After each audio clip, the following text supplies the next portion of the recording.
hands on top of your head. Well, I didn't. Now!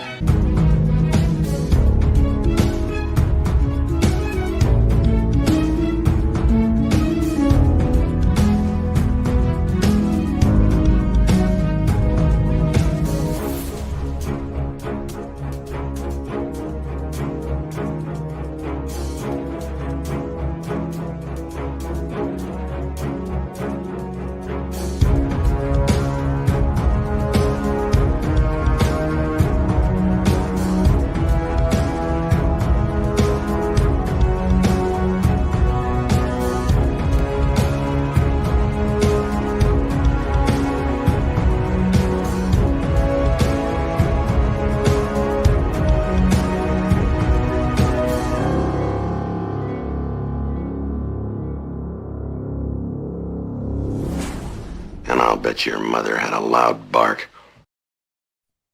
Good morning. This is Morning Coffee with the Chief, and I am your host, Chief Patrick Jordan, retired law enforcement. On this show, we go over law enforcement-related movies. We talk about our own experiences, and we talk about the issues of today. But before we get into our show and I introduce our great guest, I want to encourage you guys to make a donation to the Los Angeles Mission at thelosangelesmission.org. It services the homeless on Skid Row, and on November 22nd is their Thanksgiving celebration where they set up tables and chairs out front, and they feed thousands of people on Skid Row. They feed them a Thanksgiving dinner. I'm actually signing up to go volunteer again, as I've done for the last 4 years. And they make a meal and give them all the trimmings, and they use that as an outreach effort to bring people in and seek to give them a wider range of services, maybe get them off the streets, put them in long-term recovery programs, 6 to 12 months, and reintegrate them in society. That's the losangelesmission.org. Now, they need to do these events, Thanksgiving, Christmas, and other events throughout the year. They do one at Easter as well, as this outreach, and they need donations. They are a faith-based organization, and they get no money from government. So they really do depend upon the generosity of the folks out there to help them in this mission. Please do me a favor, look up the Los Angeles Mission, LA Mission, losangelesmission.org, and make a donation today. And, before we get into our guest, one of the other things that's going on today is we saw the horrific actions in Israel on October 7th. And I want to encourage folks to pay attention to what's going on. There is an explosion of anti-Semitism against people of the Jewish faith in our country, and it's saddening, and it's very concerning to me. I'm going to bring on a couple of guys who retired from law enforcement, and certainly I did almost 40 years in law enforcement. And one of the things that we prided ourselves on was making sure everybody felt safe. And I've never seen, other than hate for cops, I've never really seen this kind of explosion against one particular group. I didn't even remember this kind of explosion of hatred after September 11th. It's time for people to pay attention, and the silent majority to step up and say this isn't to be tolerated. We don't tolerate anti-Semitism, and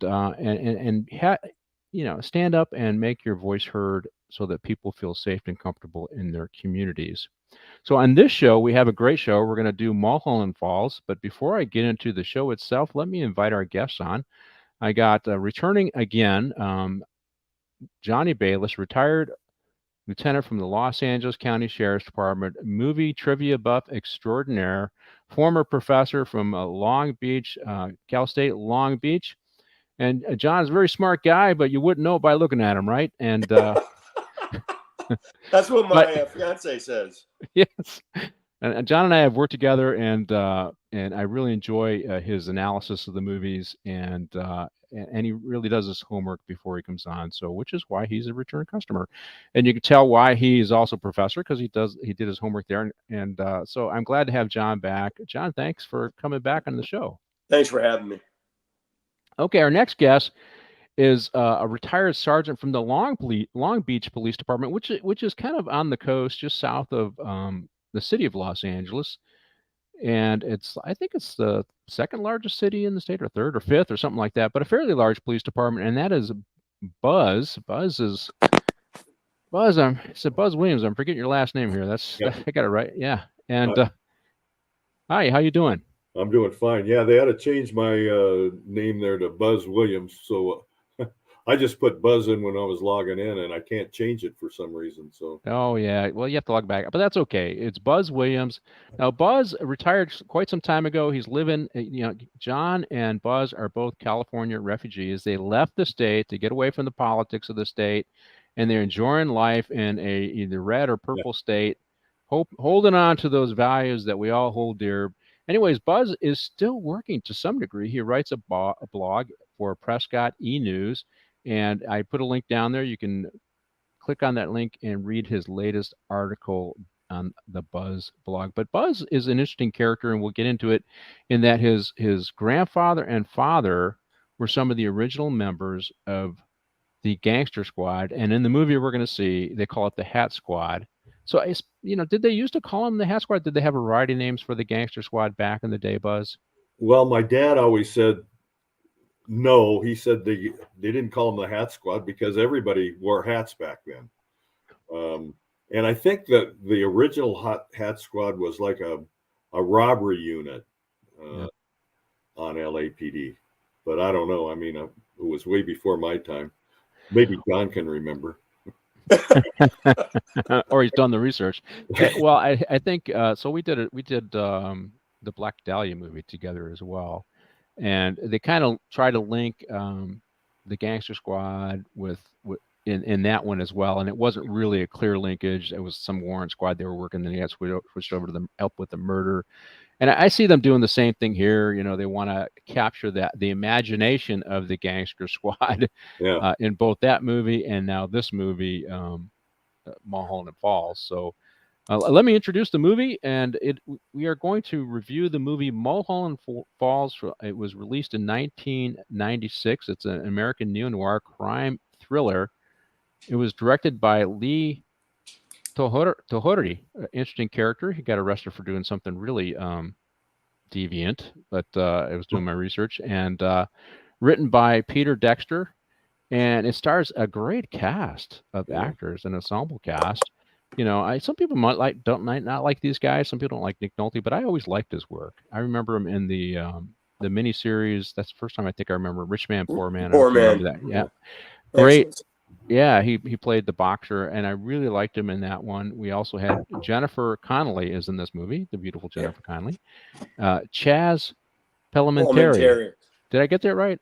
Yep. I think of all the characters I like in this movie, I really like this movie. I like the characters they play. I would say the movie kind of dragged a little bit, but I really liked his character. He was entertaining and fun. Yeah, and the whole, going to the shrink and talking about his feelings, which is pretty unusual back in that day.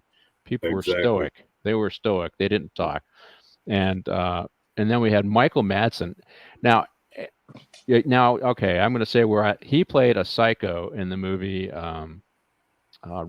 Reservoir Dogs. Where they kidnapped the cop, and he was torching the cop, cut his ear off, and he was dancing around. I forget the song he was dancing to. But that had an impression upon me. Oh, this guy's a psycho. Yeah. But he played in Kill Bill also. He played in Kill Bill, and he's I think it's a Tarantino favorite as an actor. Yeah. And then we have Chris Penn, who is the brother of Sean Penn.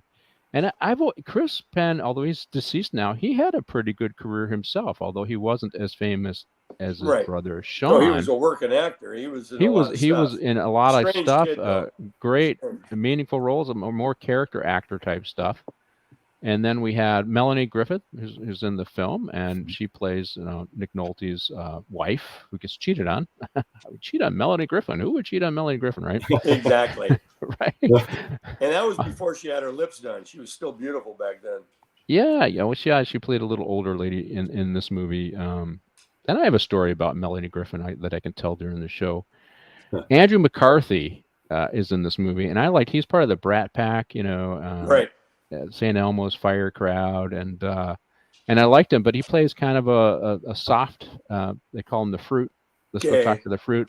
He plays a gay guy in the movie, and then Treat Williams, who we did one of the shows I did after he passed to honor him, because I really liked the movie that I think I remember Treat Williams from the most was Prince of the City. Oh yeah, good movie. Which was and I did not know. I thought that was a fictional movie. It was based upon true life. Right. And I thought, wow, this was, and I thought he was Guy. fantastic in that movie. And of course, he's been in a lot of other stuff since then. And he was good in this one as the arrogant military officer who. Oh, he's very good. I didn't ever liked him when he played a bad guy because he's such a good actor. Yeah, but he passed away recently. Yeah. No, I once he passed away, the next week I did the movie Prince of the City. I think I had Ralph Ornelas on. And Cliff Yates, so 2 New Yorkers. I brought them on for that show. He was good in Blue Bloods. Yeah. Returning role every couple. Yep, he's good in everything. Role. Yeah. He was. And he did the teacher one, Substitute. Yes. Well, when he passed, he had a farm in Vermont, and that's where he lived, which is the farthest you can get away from Hollywood. So he probably had a little bit of a. I don't want to say contempt for Hollywood, but he definitely didn't want to be here. And I guess you're good enough when I think, was he nominated for an Academy Award for Prince of the City? When you're an award-winning actor, you don't have to kowtow to the politics of Hollywood, I guess. And then John Malkovich. I like him, and I've seen him in a lot of good stuff. You don't like him? I love him. Oh, yeah, I think he's great. He's always... he's versatile, but he always does a great job, whatever role he has. Well, he played in the movie Reds, where there were a bunch of older. And it was more of a comic one, and he was kill people thing. Great timing, fun. But one of the ones that I think I really liked him in was the movie Rounders. Have you ever seen that movie, Rounders? Clint Eastwood. Which one? Line of Duty with Clint Eastwood. He played the assassin. Yeah, and he was cutthroat. And he's a good bad guy. Yeah, he's a good bad guy, but I think Rounders was a little more dramatic film.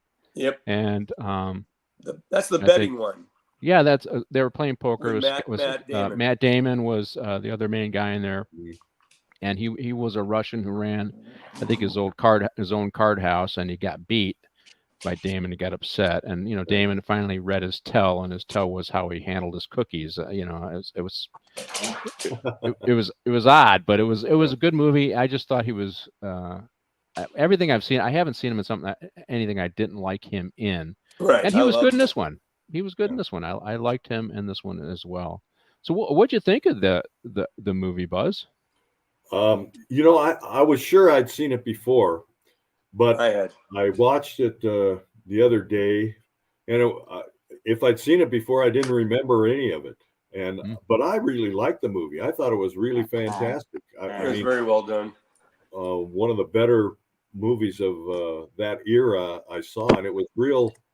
A lot of things were authentic. I think the time period that when the Gangster Squad started, I think there was like 4 or 5 of them, and they all were in one car because that was all the department could afford at the time.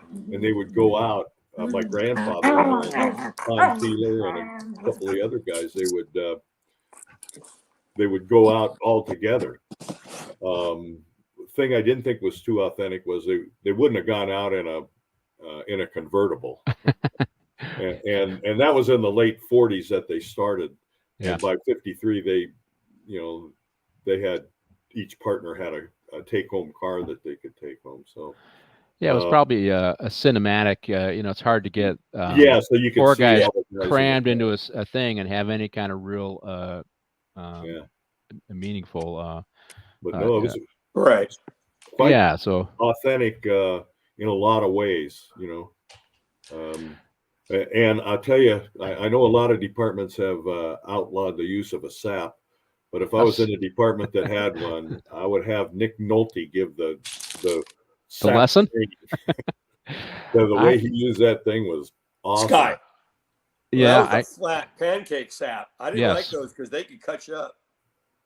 If you didn't hit them flat.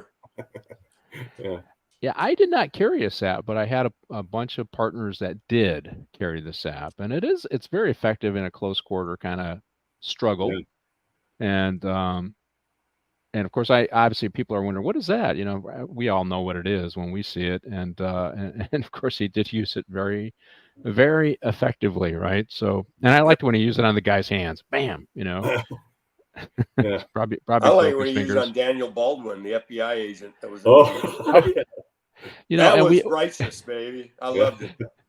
and we didn't mention Daniel Baldwin. He's in the movie too. And I just did a show with. I did Eternal Affairs, and he was in it. He played like a cop that was hooked on cocaine and stuff like that, and ended up getting killed by his partner. But yeah, I really like the show, and that's the kind of thing I wanted to talk about, Buzz. Martine, you can go ahead and show the first scene, and it kind of just shows our characters that we just talked about, and so it was when it first started out, it was a relatively small unit. It was 4 guys, maybe a 5th guy for rotation. So you had 4 guys. They were 4 deep. I grew up in the city of Detroit, and they had the Big 4. So same kind of thing. It's probably patterned after LA, or maybe LA patterned after somewhere back east, where the Big 4 would show up at all the tough stuff, and they'd clean house, right? Bar fights, you name it. They showed up to take care of business, and they weren't. All of them were big. That's why they called them the Big 4. Yeah. It was, if there was a small one, it was the driver. So, Yep.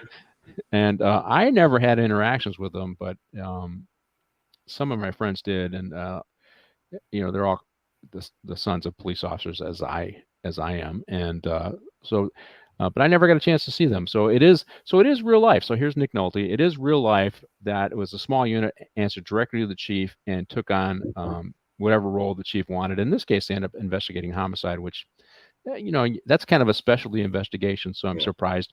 But here's a gangster, and this is where the name of the movie comes from, and what they do with this gangster.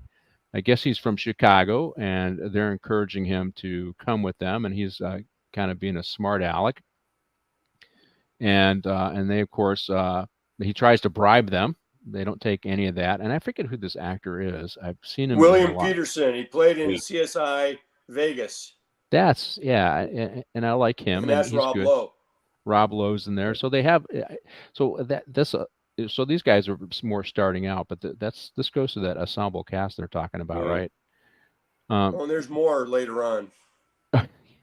Well, they're gonna take him to Mulholland Falls, and so I guess, Buzz, I gotta ask a little bit of the history. So the history of the Hat Squad, Gangster Squad, whatever you want to call it, Big 4, was that they dealt with the gangsters when the gangsters came to town.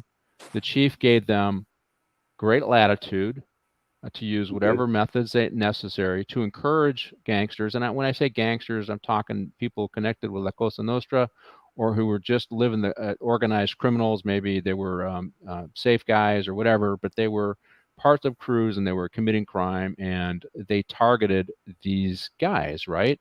Right. And so that's true, right, Buzz? That's absolutely true. They had, my dad told me a story about the Detroit Purple Gang coming to Hollywood, and they started shaking down bars in Hollywood for protection money. And my dad, half the Jewish bookmakers in LA were my dad's snitches, and they told him that they were doing this. None of the bars complained or anything. So his captain put 2 gangster squad guys in each of the bars, and these 2 guys came into the bar that my dad and his partner Jumbo Kennard were in, and they go up to the bartender and said, "Hey, give us money for the protection." The guy goes, "Protection from what?" And the guy pimp slaps him and reaches in the till and pulls out $100 bill or 50, whatever it was, and says, "We'll be back next week." And my dad and his partner follow these guys outside, I guess just kicked the living shit out of them, and then either took them to the train station or to the airport, and told them like they did in the movie, if we don't want gangsters out here. If you come back, you'll go back in a pine box. If you come back out to LA, you'll go back in a pine box. And yeah, they did that. And this Jumbo Kennard, my dad's partner, was like a 6'5", 6'6" Texan. Right. And he, it didn't matter if the gal was a gutter slut prostitute or, the queen. If you mistreated a woman, he hated that, and he'd take care of you. And he saw this one prostitute apparently in the hospital, had been beat up, and found out who her pimp was, and they took him up to Mulholland. Yeah. And they didn't push him down the hill, but Jumbo pulled out his gun and says, anybody who mistreats woman needs to be killed. And he pulled out his gun and cocked it, and this guy started running down the hill and then falling down the hill. Yeah, he tripped on his own. So they didn't push him down, but he was escaping. Well, and Yes. we saw that theme with the Gangster Squad in L.A. Confidential. We saw that theme in the Black Dahlia. That these guys have old-fashioned values about how men should treat women, and you see that in this film where Nick Nolte takes care of business later on in the movie. But they end up throwing this, or just throwing this guy off the hill on Mulholland. So it would have been Mulholland, and then he rolls down to a street below, and it's pretty steep. People from California don't know it's a pretty good drop, and California is filled with hills and mountains and a lot of switchbacks. And this guy from Chicago intimately learned what one of those switchbacks is all about, right? Yeah. And so they go down after he's fallen down, he's thrown down, and they say something to him, because he said, "Hey, this is America. You can't do that." And the comment is, "This isn't America. This is L.A. This will always be your way back to Chicago," right? So kind of a snippy, and one of the things they said in the reviews of this is that they engaged in extrajudicial killings. Now, I had never heard that. I heard they rough guys up and encourage them to leave, and so some of these guys saying that, oh no, they're killing people, and I had never heard that, but so that sounds to me like an exaggeration. Yeah, it is. Yeah. So anyway, so that's where they get the name. We're taking you to the falls, and he's waiting in the car. Well, there's no falls around here, and they're laughing. Well, you'll find out. And so he found out what Mulholland Falls was all about, right? Yeah. So they did take guys up to Mulholland, right, Buzz? Well, I know that one incident, and in fact, they heard later that this pimp got down and found one of his buddies and said, "Give me $50. I'm getting out of this town. The cops are crazy." So, yes. Well, that's what I think. I don't know who the chief was at the time. Was it Parker? Well, when they did the reform, Parker came in 49. Now, when this movie was shot, Parker was there. I think Parker got in 49 or 50, and Parker wanted to disband the Gangster Squad, but he was talked out of it, and he later changed the name to Intelligence. Yeah. And then, 10, 12 years after that, they made it Organized Crime Intelligence. Is it OID, Organized Crime Intelligence? OCID. Yes, I interact with those guys a few times. Yeah. But and if you actually read up the history of the mob, they were never really super strong, or nowhere near as strong in LA as in Chicago and New York, which probably gave them the opportunity to clean them out, right? Yeah. And different crews from around the country would stake claim to LA as their territory. And so there was, not only did they have to deal with the police, but there was fighting between them as to who would have control of the different industries. Well, Mickey Cohen was associated with Kansas City, I believe. Yeah. Yeah. But he was also Jewish, so the La Cosa Nostra, they just had organized linkages with them, right? So right. Well, they did, and Con Keeler, who worked with my grandfather and my father on the Gangster Squad and Intelligence, he said that after a while you could see that Mickey Cohen, when he was together with Johnny Roselli or one of the Italian guys, you could tell that it was the Italian guy who was kind of in charge. So he probably had to pay a cut to control the city. He had to pay a portion to control the city. So he probably wasn't part of the well, he couldn't be part of the syndicate. He can't be a made man. He can't be a made man, but Anyway, so the other thing, and go ahead and roll into the next scene, the victim, and we'll talk about that. But one of the things I noticed in this film, and so Buzz, I'll have to ask you, maybe John, you can certainly, is everybody is smoking in this thing, or at least Nick Nolte is chain smoking in this thing. And when I joined the sheriff's department in '83, that was getting discouraged. There weren't, when I left home from Detroit, I would say 80% of the cops smoked, including my dad, right? I think he gave it up around 40, and that's about the time I left home. When I came to LA, I would say maybe 10 to 20% of the sheriff's department people smoked. It was completely different, completely flipped. And so I don't know, did your dad smoke, Buzz? Or was that My dad smoked. Yeah, my dad smoked. He was a World War II veteran, and I think he started smoking. Well, he smoked a little bit in high school, I guess, but he smoked cigarettes until about the mid 50s, and then he kind of switched to cigars for 10 or 12 years, and then he finally stopped altogether in the late 60s.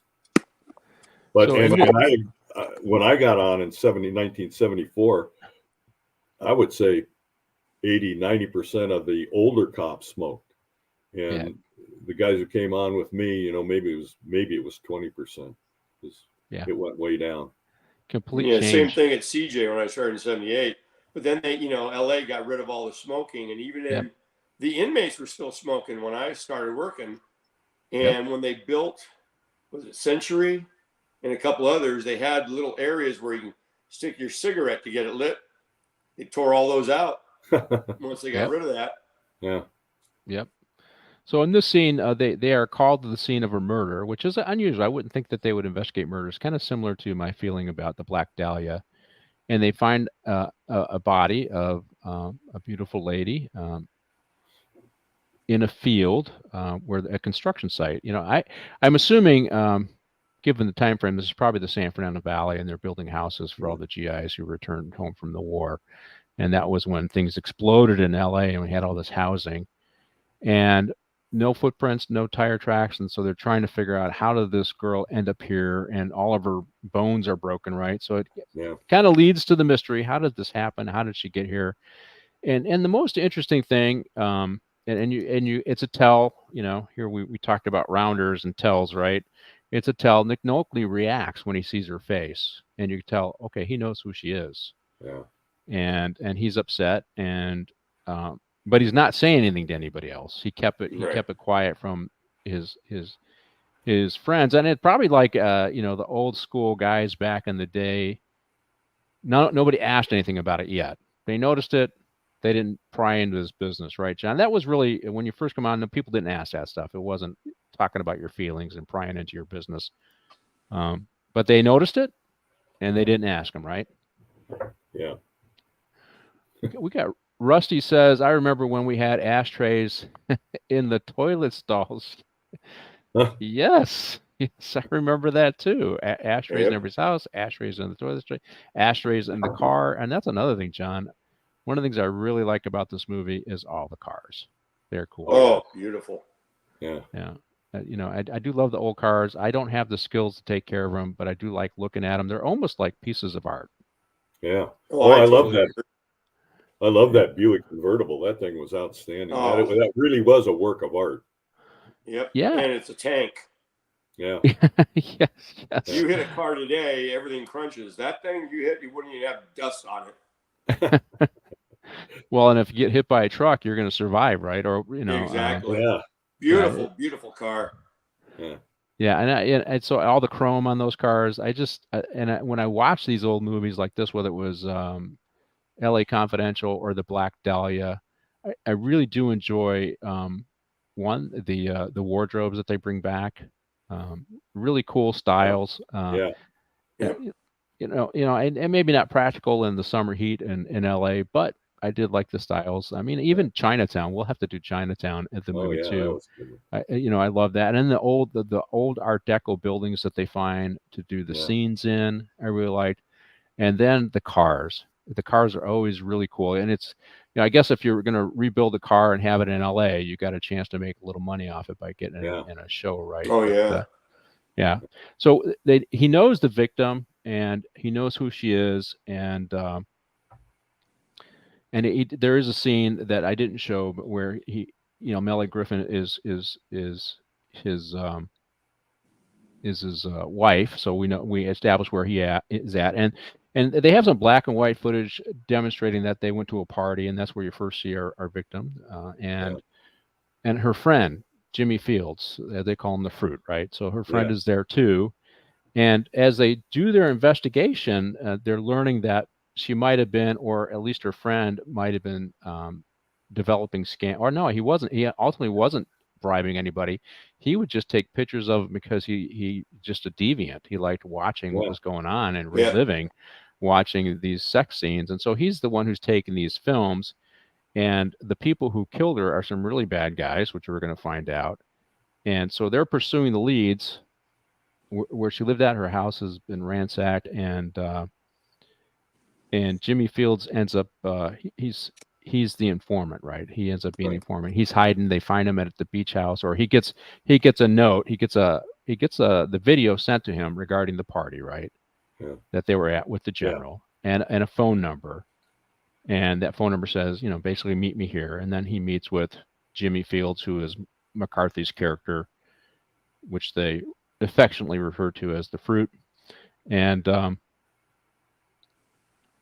he's getting information from him, and he's afraid. McCarthy is afraid. He knows just how dangerous these people are. And Nick Nolte, clearly he looks at the film. When he got that film, and he saw the video of the general having sex with this lady, he knew there was probably a strong likelihood they had video of him. Right. So, and this is the curse of a player, right? Right. Somebody's going to find out, and it could be a problem. What do you think, Buzz? I'm not going to ask if anybody on the Hat Squad was a player, but this is a risk a cop who's playing around takes, right? Right. And I'm sure there was a player or two in the gangster squad, but first off, as to the authenticity, back then, that's what you call the homosexual was a fruit. So I thought, yeah, that's right on. So whoever wrote the script was familiar with the time period and the nomenclature used back then. So that was good. And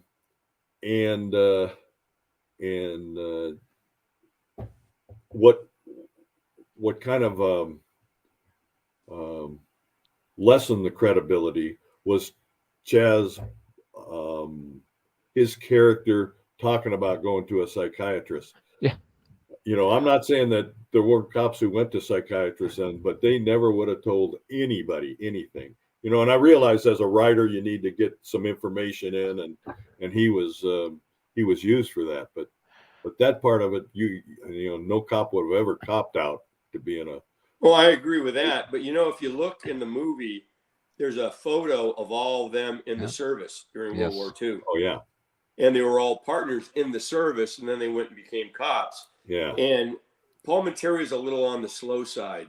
Yeah. He had some, well, back then they called it, was it bum? Well, it's PTSD now, but back then it was something else. Shell shock. Yeah. Shell shock. Thank you. Yeah. Shell shock. And he was a little bit that way and a little slow. All through the movie when he's talking. Yeah. And you could tell they kind of took care of him. Well, there's a couple things. We've had partners like that too, right? But I think they kind of did it as a little bit of comic relief. Yeah. Because you're right. And even today, guys, at least when I started, you didn't really talk about your feelings. You went at 10-8 in the car. You went and did your business. You weren't talking about feelings at home. If you were going to see a psychologist because your wife was driving you crazy, I've never been there. You you don't talk about that stuff. You don't talk about that stuff, right? You just don't talk about that stuff with your partner. You're there for business, right? And then I think it did add a little bit of comic relief. Because it was funny, Are you still going to see that psychiatrist? What's he like? It's not a him, it's a girl. I'm going to see a girl. Well, are you fixed yet? That's just. I think that's just what added. For and some of the shit he brings up, like you're venting improperly, and everybody shut the hell up. Oh yeah. Yeah, But you're he supposed to. does that good. That Chaz, I don't know if you've ever seen the movie. I forget the name of it, but Sylvester Stallone is the son of a mobster, and the mobster's dying, and Chaz Palmieri is one of his guys in there, and he does the same type of role, only he's hilarious in this thing. Well, well, yeah, tell me you're supposed to just let it out. Talk about it. Yeah, Let it out, Max. I think it's Nolte's character is Max, right? Just let it out, Max. You're supposed to just let it out, right? yeah, And so that, I think that added comic relief and created a little tension between him and his partner. yeah, But it would be unusual for the time, right? yeah. So Absolutely. So they talk to the informant. He's getting an idea that, obviously she was in a relationship, and he mentions the general's name. So he knows that it's somebody in the military. And I can't remember where the autopsy came in, but, they figured out that it's has something to do with, because there's gamma rays in the glass that was in her foot. Yeah. And which leads him to believe, okay, it's guys in the military that are related to, and I think the fruit.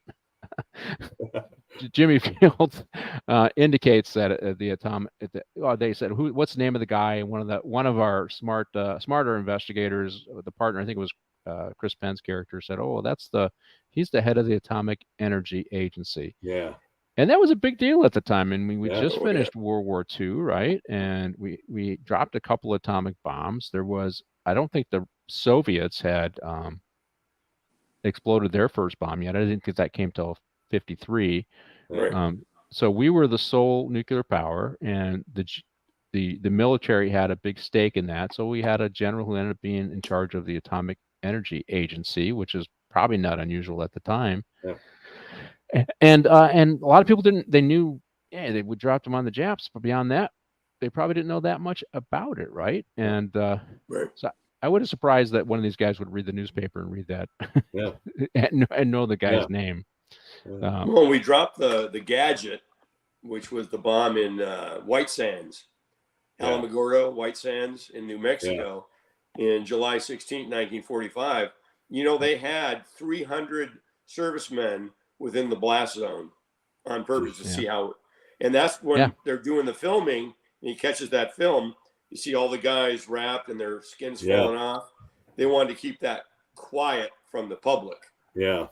Yeah, I think they were kind of like we saw in LA Confidential and the Black Dahlia. They're linking events that happen and compressing them into one time period to make for an interesting story. Because I would assume if they were testing the blast, it would have been 44, and none of these guys would have still been housed in there at that military base, to hide them from stuff. They would have, it would have been dealt with differently. My assumption is, but we've seen this with these writers. They'll compress a bunch of historical events into a particular period to make a more interesting story. And I think the other thing that I get on Chaz is Chaz is giving a hard time, and all these guys, they recognize that Nolte is dealing with something that he's not sharing.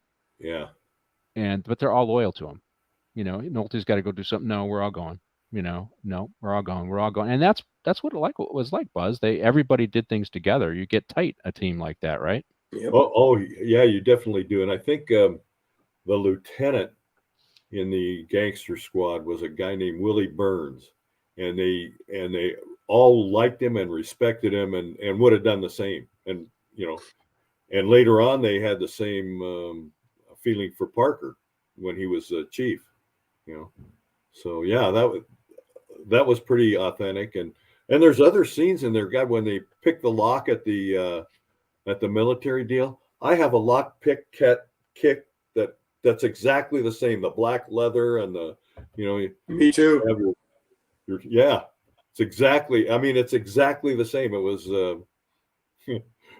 Of course, those guys were really good at picking locks, and they wouldn't have had to shoot. I sucked. Yeah. Well, did you inherit that lockpick set there? Oh yeah. Buzz? Yeah. Oh, it's now. Was it used in the 40s by your grandpa? Well, I know it was used by my dad. I can't say if it was used by my grandpa, but well, that's interesting. So it's my dad. Well, you gotta hand it down to somebody. Maybe your grandson will go into law enforcement. I used it. I used it on the job a couple of times. I wasn't real good at it, but I could pick desk locks and lockers, and I used it once. I was going to my son's house in El Cajon, and I was what is it, Glimas, where they have the sand dunes and stuff. Yeah. And I had to go to the bathroom, and it was when Obama had shut down all the Yeah. And I go there, and I know they got like 4 or 5 pit bathrooms there, but they have concrete floors. And I go there, and there's a sign on it, closed due to government deal. It pissed me off. And I thought, well, wait a minute, I got my lock picks in my truck. I got out, picked the lock, went in, did the business, and pulled that sign off that deal. If I'd had time, I'd have unlocked them all. But well, those are antiques now, Buzz. Those are family heirlooms, I guess. The lock. I bet you it was passed down from your grandpa to your dad. Well, I'm just going to take that assumption that it was, but I'm glad that the skill set is also within the family there, right? Now you got to pass it on to the grandson when he's done playing football, right? yeah, there you go. If they loses a key, he can at least pick the lock, right? And I don't know. I think it's illegal for him to possess, but oh yeah, that's right. burglary He's not a tools cop. or something. Yeah. I don't think I would have the patience for using one. John, did you ever use that or see it being used? No, when I was at CJ, when I first got there after the academy, you had locks on the boards where you open up all things. We'd practice on those. I could get those little locks open. Oh, that yeah. was it. Never could get another lock open. I tried at home, master locks, and I said, screw this. I opened an old lady's security screen door. She'd locked herself out, and I was able to open that really quick. Sometimes it takes a long time, but with the pick itself, those guys who can do that are pretty good. But if I used a rake on most of the things and the torsion bar, and that opens most locks. So. Well, so back to our movie now. Now that we, it is interesting lore, though, Buzz. I have to tell you that is interesting lore. That they did do that kind of stuff, and it's in the movie. So that is kind of cool. That we have kind of, he starts to tell them guys how he met the victim, right? And this is where we see the masterful use of the sap. They're doing something, and they end up going to, I guess it would be, I don't know, a club, a whorehouse, just messing with the gangster in town. And Kenny is the next gangster, and Kenny is about to probably break in a young, probably she looked like she was 10, 11, 12 girl and assault her. And our victim, I forget her victim's name, the actress who was Jennifer Connelly. Jennifer Connelly. There we go. She was. Have you seen the newest Top Gun? Is she in it? Is that her? She replaced what's her name, the blonde chick from the original. Melanie Griffin. Yeah, no, not Melanie Griffith. I can't think of the lady in the first one. Oh no, yes, I know who you're talking about now. But Jennifer became the bartender. She was the love interest of Tom Cruise in the second Top Gun. Jennifer Connelly plays it in the newest one.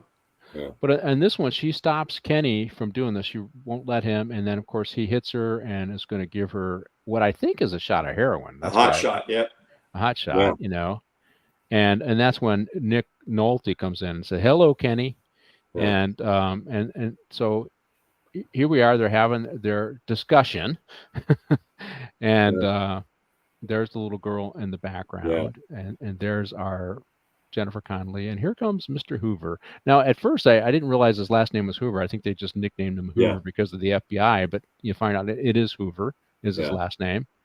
You remember this, Kenny? And I think does he pull out a sap, I think, on this one? And this guy makes a mistake of going for a gun. There we go. That's kind of a girl's gun. Yeah. But hey, it's there. And then this is when you see the masterful use of the sap on the hand. And then he comes back up across the jaw, puts him down on the ground, and then has a conversation with him. So I thought that was the actor. No, I didn't.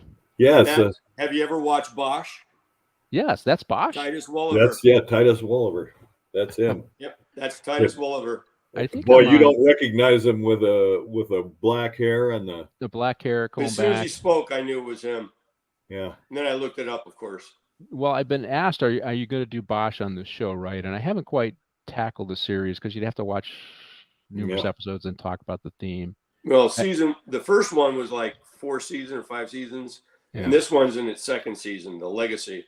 Yeah. Very well done, very well written. Yeah, excellent. Well, And but he's the typical angry cop detective thing. I go, like, I think, you know, and if everybody was angry at work like that, I wouldn't have wanted to work in law enforcement as long well, as that's it was yeah, you know what I mean? Bosch's character, kind of the angry, sullen, you know. yeah. No, That's my only criticism of it too. Is smile once in a while.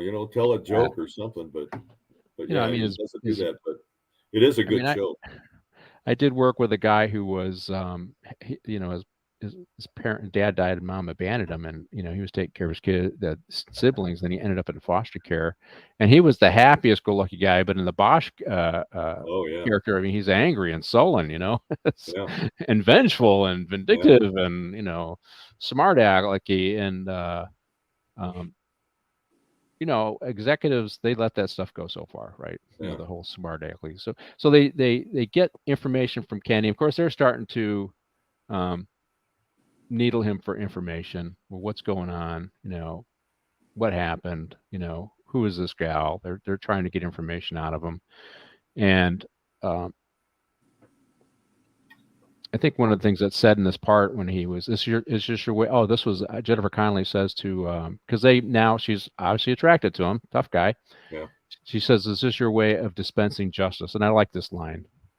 And it's an integral part of the job. And it was an integral part of the job back then, right, Buzz? Yeah, yeah, yeah. I mean, it was a different world from what we entered, but yeah, they did stuff that well, if we thought about it, we'd get fired today. Or well, John, this was before Miranda. Yeah. Right. This is before Escobedo. Yep. This was before all of these rights that the Warren Court, I think is the Warren Supreme Court, found for these guys. And you know, and I'm not saying it's wrong that you know these changes did, but this was a different time where this kind of extrajudicial behavior was tolerated and accepted, right? Yep. Right. And one of the other things that's kind of interesting was to get to place a bug in a location of the mobsters. All you needed was the pre-approval of the chief of police. You didn't need a warrant or anything else. All you needed was the pre-approval, and even then they post-dated a couple of them, put them in, and then slid it under the chief's desk so he could sign it the next day. And I suspect that it wasn't a legal obligation that the chief had to approve it. It was probably he didn't want to be embarrassed by what his troops were doing. He wanted to know, and so that's why they put that administrative process in place, right? Right. And you know, John, when we joined, I mean, we had an incredible sheriff, Sherman Block, and I mean, he traced. I had pitches. You had pitches, all right, but Block, and then Block, both great. He traced his roots back to the, you know, I think he started in the 50s, right? So I mean, he and you know, when you had the Hat Squad, you know, which is the intelligence division, our spy, Special Investigations Bureau, these guys had intel and all the players, right? The sheriff did, Chief Parker did. That's another reason why I suspect they wanted to know about these wiretaps and eavesdrops, because they wanted to know what was going on in their town, and if it involved somebody in politics, which it inevitably is, because where there's corruption. Where there's politics, there's corruption, and the people are corrupting are people involved in criminal behavior. So knowing who's who in the zoo and who's doing what is very important for a police chief or a sheriff. Right, John? Well, you know, the rumor was back then that our Special Investigations Unit did all that stuff, and you had Pitchess and Block had crap on everybody, every politician. So when it came to raises, when it came to you know, getting rid of information that the LA Times put out and blocking it and everything else. But after those two, nobody had any of that stuff. Well, there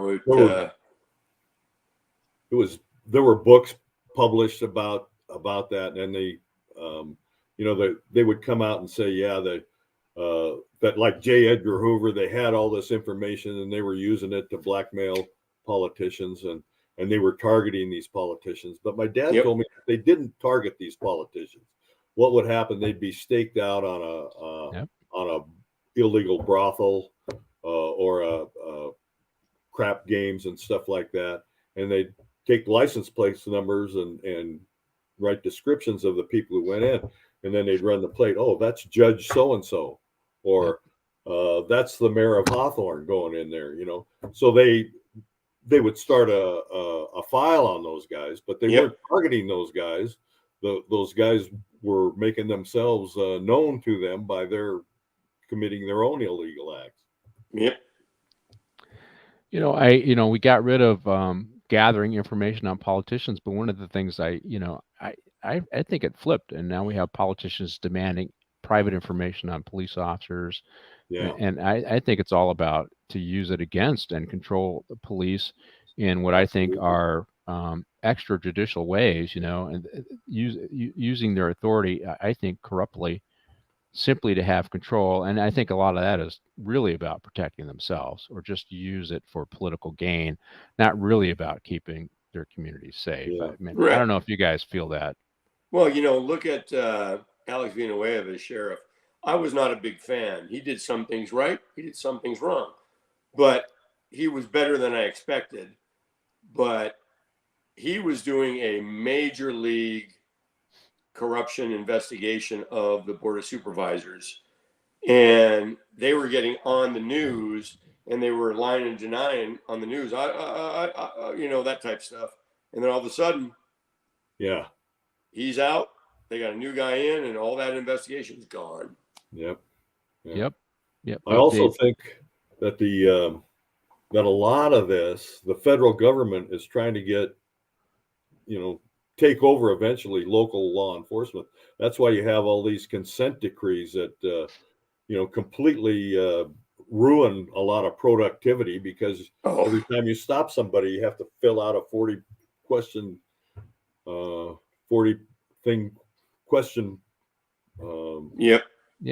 device.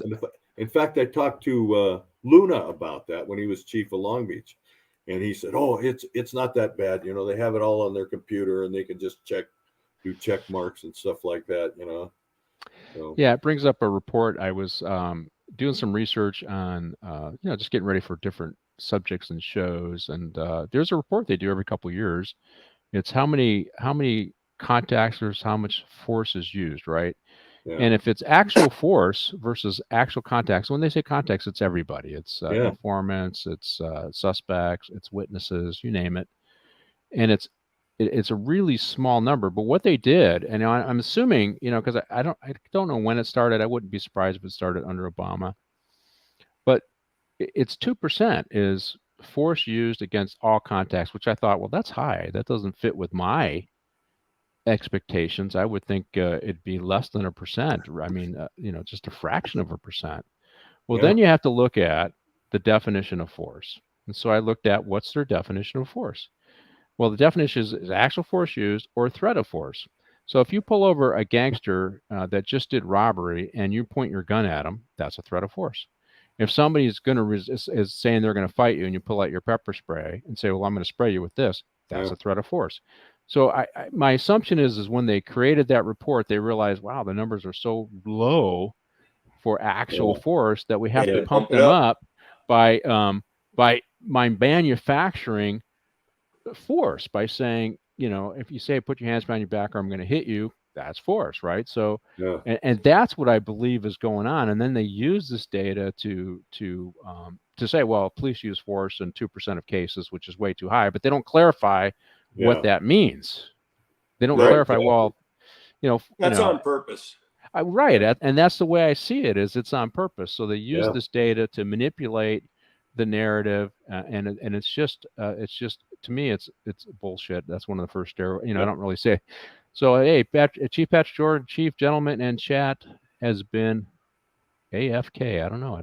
I don't know what that means. I don't know all the little acronyms, but thanks, Cam. You don't want me to say it online. Okay. It's not fit for proper company, right? So, but hey, thank you for joining the show. But yeah, so they're definitely manipulating narrative by gathering data and then present it the way they want to present it. And I did the math, and if I remember the number correctly, it was the number of force used away from keyboard. That's what it is. Okay, thank you, John. You might have had a different variation of that. That's the AF part. Thank you, Martin. Anyway, so it's 0.0. It's 4 zeros. 0.000202. That's the amount of force used. Comparison to the number of people stopped. So it's so incredibly low, and that's what the truth is. And so, so the federal government is manipulating it because they like you said, it feeds into your narrative, Buzz, that they really want to control law enforcement. And and I agree with that. You weren't the first person who's told me, that conspiracy. Now, the first guy did have tinfoil on his head, Buzz. I just want to let you know that. But I threw my tinfoil away. So I'm getting it's just like with COVID. The CDC has admitted recently that there's two things that they looked at: died from COVID, died with COVID. Yeah, and they counted it all the same. Yeah, like when my mom died in the senior living, assisted living, she had COVID a few weeks before. I told them flat out, if you lie on that death certificate so it had the right death, is basically she was old and had a heart attack in her sleep. So it's a true story. I go to a 5150 call, which is a person mentally ill call, and the guy does have tinfoil on his head, and he's afraid that people are trying to, he's trying to stop these thoughts from coming in his head, and they're shooting into his head via gamma rays, right? That's what he was saying.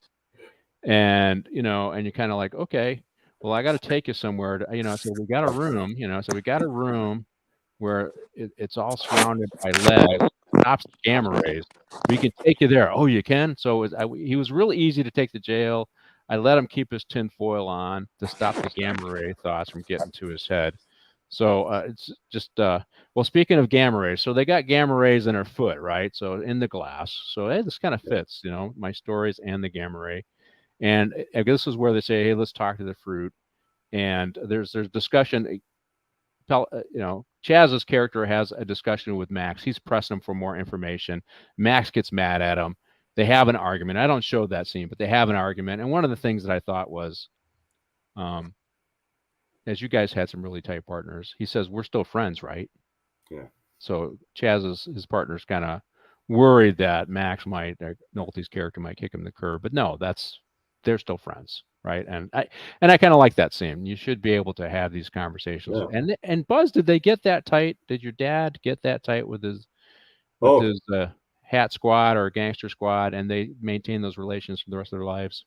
Well, his partner, Jumbo Kennard, got killed in an automobile accident in 1953. But yeah, they were pretty tight. And then after that, he got a partner, Bill Roberts, who, moved to about 8 blocks away from us, and they were tight for the rest of Bill's life. And I think he died in 1976, got murdered in West Hollywood. My dad and he had started their own private investigation firm, and they were, Bill was staked out on this location and went to use a phone, and a guy shot and killed him. So did they catch the cape? Did they get the guy? They got the guy. Unfortunately, they kicked him loose because one of the homicide investigators walked out for a smoke or something during the autopsy, and it was a new coroner doctor, and he wrote his initials on the lands and grooves instead of the base of the bullet, so they couldn't match the gun with the bullet. Holy smokes. Wow. Yeah. And not only that, the guy who killed it was I think his name was Kilpatrick, was working for a pimp, and the pimp was in witness protection with from the FBI for a mail fraud case in Maryland or someplace. So and he was the guy who ordered. He was the guy that they were surveilling, and the guy made bill and then ordered this guy to go kill him, and he did. Well, that's very sad. Hey, Martine, let's get ready for a break. Hopefully that guy got killed himself. But West Hollywood, I got there in '85. It was a happening place in the '70s. I talked to my friends who worked detectives who were in West Hollywood in the '70s. It was a jumping town, a lot of organized crime, a lot of bad guys. So let's go to our break here. Martine, are you ready? Put your hands on top of your head. There's only one location on the internet where you can get it all. Movie, TV, and comic industry. News and rumor analysis. Official scoops from Geekosity magazine. Reviews and interviews. So, when you need it to be Sunday, there's only one place to go, mate. Pop Culture Minefield. Well, they're always talking nerd stuff. Right, jog on then.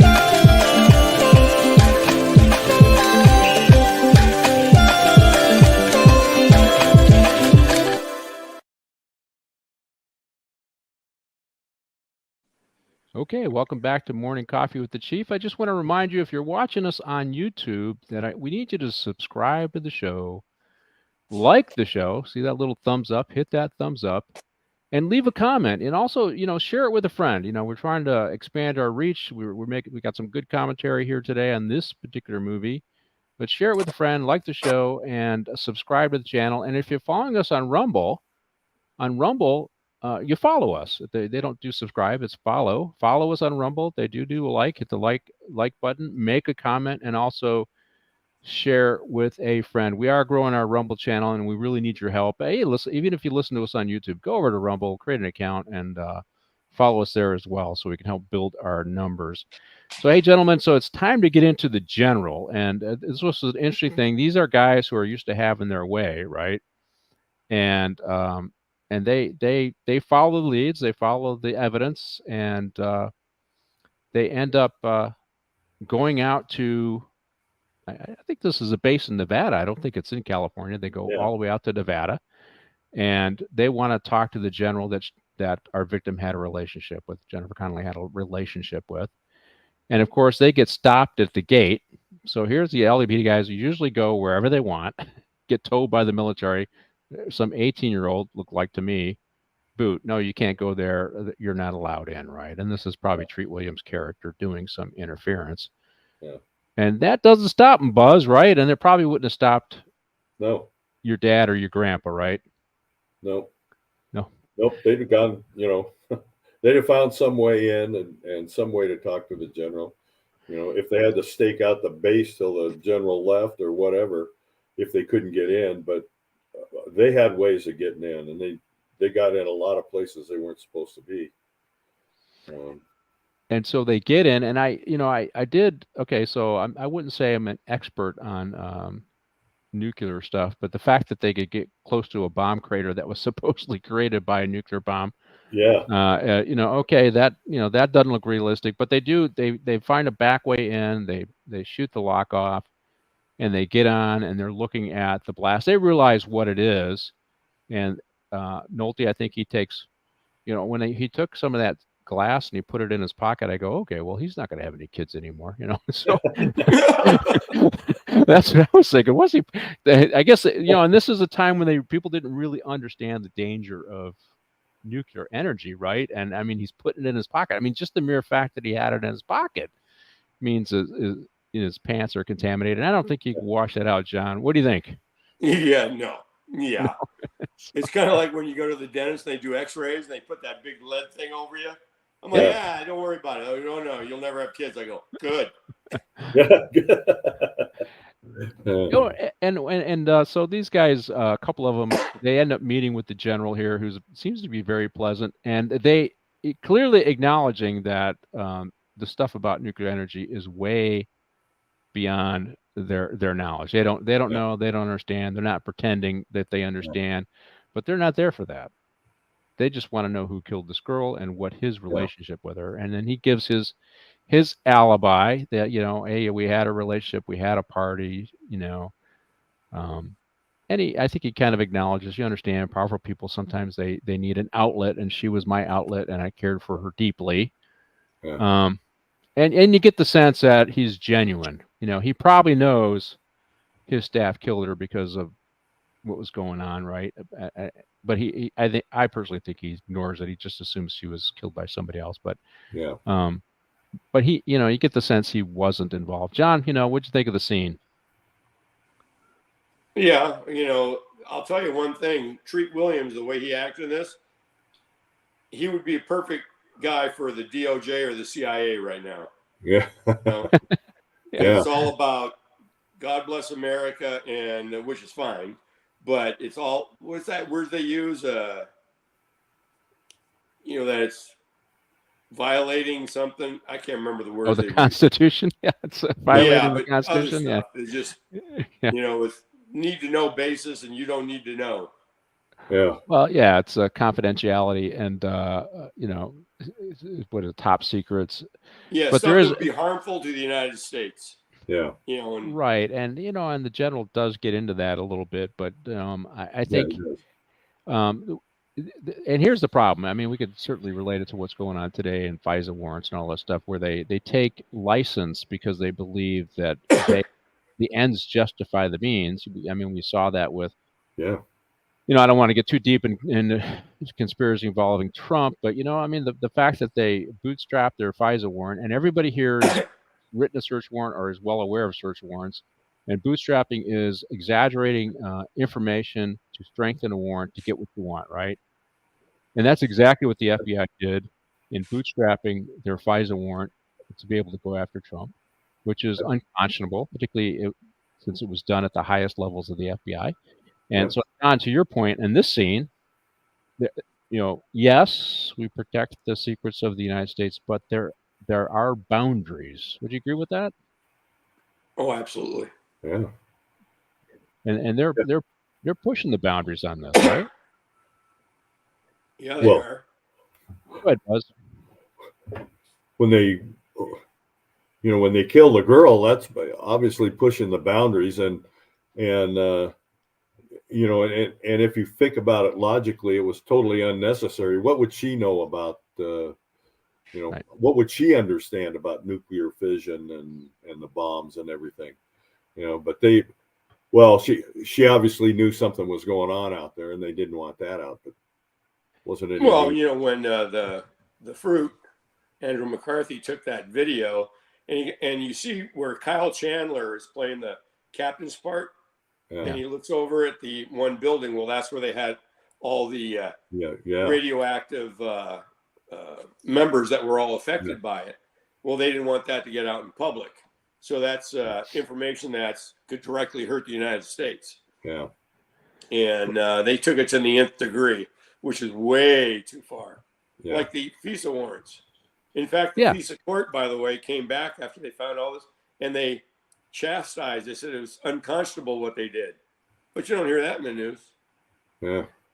And I mean, when the number 2 guy at the FBI has to step down for dishonesty, and Comer is fired for basically the same stuff. I mean, that's so right. There is a connection. There is the ends don't justify the means is really what we're saying. Agree. And in our profession, people get sucked in on right and wrong. And they hit that gray area, and they always, the thing is, they feel the ends justify the means, and that's really where the Constitution comes in. and you got to put the bumpers on the bowling alley there to keep people on the straight and narrow. So, and Mr. Treat Williams kind of crossed the line. But the general says something interesting here. And so he kind of has an attitude, even though he probably wasn't involved in the murder. He says something interesting here. He says, 100 die so that thousands can live, right? The cornerstone of civilization was human sacrifice. Yeah.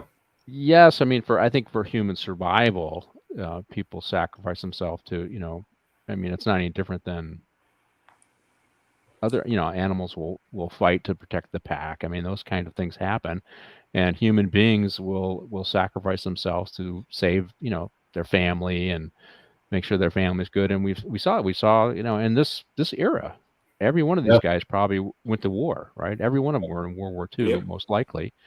And they made, some of them made the ultimate sacrifice. Some of them were injured, and some of them lived with some of those scars from those battles. And they understand that you have to make sacrifice for the survival of your country, your community, and your family. And that's what he's referring to. And I think this is, and that's why that is the attitude you have to have if you're going to drop an atomic bomb too, right, Buzz? Sure. Yeah, that's true. And I think what I got out of this is the general and Treat Williams, obviously. There's a difference between, throwing yourself on a grenade to protect your buddies, or grabbing a buddy and throwing him on the grenade to protect your buddies and yourself. And it seems to me they kind of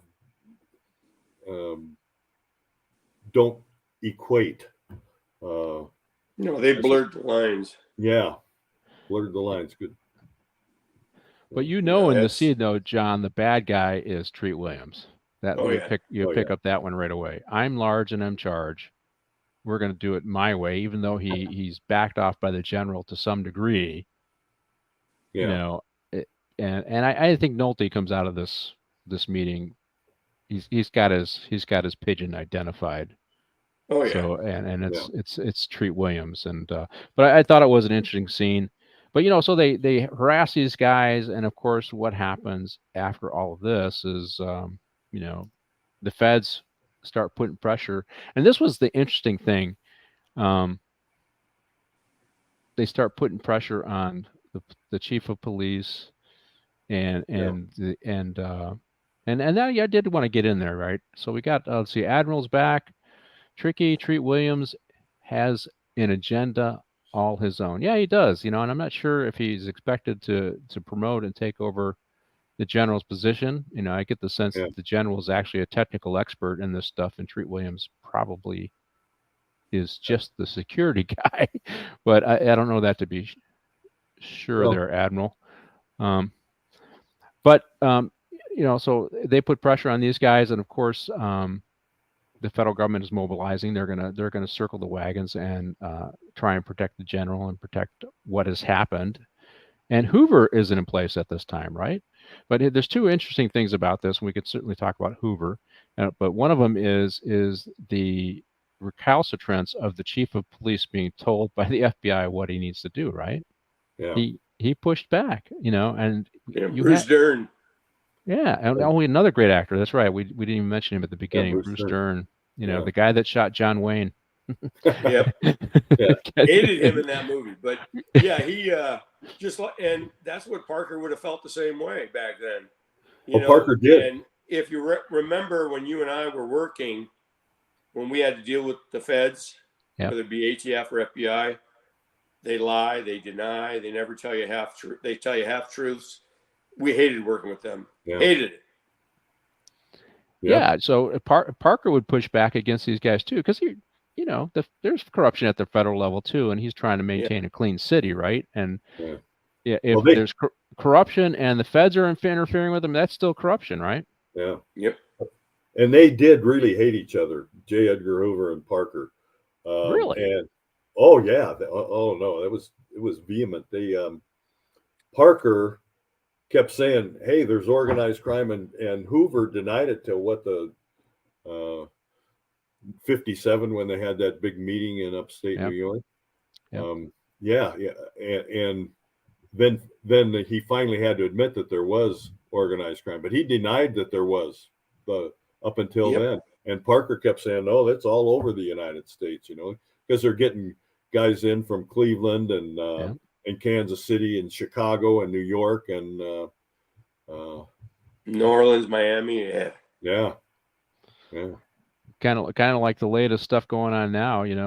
Oh, everything's fine at the border. Oh yeah. National terrorism is not a problem. Yeah. October 7th happens. Oh, wait a minute. We probably do have Hamas cells here. We've got to brace for an Islamic attack. I mean, wait a minute. 3 weeks ago everything was fine. 4 weeks ago everything was fine. We got to go after all the internal domestic terrorism now. So yeah, but we're all the big internal terrorists. We're all white supremacists and yet something's going to happen with all these people sneaking across the border. How many have they been able to sneak in here? I'm sure they have cells in every major city. You don't even see it on the news. They got five people with backpacks with explosives in them last week. Really? Yeah. Yep. The interesting thing is, I think since Biden became president, they said 6.5 million people have crossed the border. Yeah, 6.5. So I mean, even if you just take, let's say only 0.5% are bad guys. What's that? It's like still like 32,000 people. Yeah, it's huge numbers. Yeah, and they let one guy in who was wanted for terrorism in an African country by name, and they didn't catch him. They let him in. They ended up scooping him up last week, and but the fact that he got through, and I think a couple hundred people on the terrorist watch list that they talked to, and so Biden policy is on the border is outrageous, and Mayorkas should be in jail. Yeah, but he's following what they want. And I haven't quite figured. It's incredible to me that they would allow these kind, because if there is an attack, it'll be a Waterloo for the Democratic Party for a long time because they allowed it. But it was October 7th that woke us up, because I'd started talking about this 2 years ago. I was doing conservative commentary on another radio platform, and I talked about Joe Biden's national security plan for terrorism, and that it was inwardly focused. He's the first president since Bush to say domestic terrorism is the problem, and you see him, he's on there all the time, white terrorism, white nationalism, and it was clearly a document written to go after his political enemies. And now October 7th happens, and there's a flip. It just reminds me of, as Buzz, you were talking about Hoover ignoring the fact that the mafia, its plan is your face, it's there, that the mafia actually existed, and it wasn't until was it Appalachia, New York, where they had they busted them all meeting, doing their syndicate meeting, that he finally acknowledged, and that was the New York State Police did that. Yeah, right. Hoover finally acknowledged there's a problem, and it was blatant and in your face, and it was actually an embarrassment to him because I think one of the Kennedys. Was it? No, it wasn't Robert Kennedy. I can't remember. They were holding hearings on organized crime. It was a Kiefer. I can't remember what the hearing was. The Kefauver. Yeah, and that was an embarrassment to Hoover, and he deserved it because he ignored the issue. Right? He ignored the issue. Well, one of your observers here put in a chat. You would think that they had funny pictures or something on Hoover. Well, of course, we all know they did. Yeah. Pictures of him and dressed as a woman and everything else. Hey, that doesn't make him a bad person, John. No, not at all. He was just way ahead of his time. That's all. Exactly. Yeah. All right. Well, I guess we got to get back to the movie. So the FBI does come into play. So let's look at that scene with the FBI again. If you haven't already played it, let's play the FBI. And this is where Baldwin's character comes in, and they end up in the chief's office, and you can see the dislike, and they have this exchange, and he wants to be kept in the loop on the investigation, and the FBI sent a picture of Nick Nolte having relationships with this gal to his wife, a video, and now Nick Nolte is exacting his revenge on these guys, and they were laughing about it. Oh, yeah, and this is part of the problem. I think with the stuff going on with the FBI now, that they're crossing some boundaries that they shouldn't cross. I interviewed a guy named Steve Friend. He was one of the whistleblowers. Actually, I interviewed two guys on another podcast, iDetective on KGRE Radio. Steve Friend was one of the whistleblowers, and so was a guy named George Hill. George was working with the FBI on intelligence. Steve Friend was chasing some of these J6ers down, and he didn't like what he was seeing, and so he testified in Congress. And he says the FBI has lost their way. They get incentives for how many cases they open up, and when you incentivize financially how many cases you open up, then hey, I'm going to incentivize if you find white nationalists. Okay, yeah. Well, then you're going to find a lot of white nationalists, because suddenly everybody looks like a white nationalist, or everybody looks like a terrorist, internal terrorist, because you have a financial stake in making sure they're there, right? And that's why, as he explains, that's why they went after conservative Catholics who like the Latin Mass. That's why they went after the parents. This was all about developing leads so you could, for this point system they have for managers to get their bonuses, which, I haven't delved into that, and I really want to do it more. I got Steve's book. I'm going to read that, and I'm going to hopefully have him on my show. But that's what's going on here. The FBI is using their influence to try and intimidate Parker, who's not going to be intimidated, the chief, and Nolte, who clearly is not going to be intimidated, and who's pissed that they sent this tape to his wife, and he exacts his revenge on these guys, right? And rightfully so. And rightfully so. And he uses his sap. And I forget what he says. He's got Baldwin down right on the ground, and he's kicked the heck out of him, and he lifts his head, and I know what he says. See, I forget. He says, "See, they were by the federal building, probably. See, that's your area," and he points him down the street and says, "This is L.A. This is mine. Don't forget that. You're trespassing. Don't forget that." And he also says, "I'll find you. I can find you wherever you go," or something like that. Yeah. And yep. And that's, I don't know, Buzz, that's that old school cop stuff. That's the kind of tactics that the Hat Squad had to use to deal with these guys, right? Sure. And they used them, yeah. Yeah, they used them. I got no problem with it. Yeah. And it was legal back then. Yeah. And they tried to get them to fight among themselves. Con Keeler was telling me that they'd seen a couple of the mobsters. I don't know if it was Louis Tom Dragna or Nick Licata, somebody, but two of the main Italian mobsters in LA, they followed them, and they had a little storage bin in this area. And so they go in and pick the lock, and they find a Tommy gun in there. And so Con takes the Tommy gun, locks the place back up, and now these two guys, they think the other guy's got the Tommy gun and he's going to get him. So he caused a lot of rift in the deal, and they did it on purpose just so these guys would go at each other.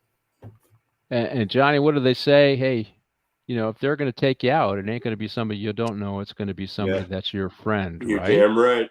Exactly. Yeah, somebody that you know. They invite you certain places. It's your friends. That's the ones you got to watch out for. Yep. Because in reality, there aren't any friends in the mob. Yeah. Yes. Yeah. I mean, what Jimmy Hoffa was kill or be killed. His probably meeting with people that he thought was his friends. Yep. And I said, what it was the Spatero brothers? They were the ones in the movie Casino, which are all Spilatro, all based upon true story. They did I thought they did a murder down in Long Beach, didn't they, Buzz? You aware of that gang? No. And but it was his friends. They were all meeting. Hey, everything's great, and they killed him, right? And even the movie Goodfellas, where these are all based upon true stories. When they take out, when Joe Pesci's going to get Joe Pesci is going to get mad, and they end up killing him, right? So you never know, and so it's going to be your friend that comes after you, right? With a smile on his face and a handshake, and but after they, after they get the treatment from the FBI, after they get the brush off from the military, what are they hiding is really the big. What is it they're hiding? And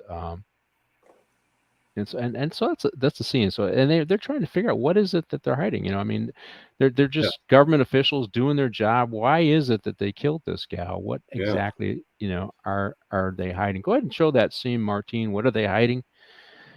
And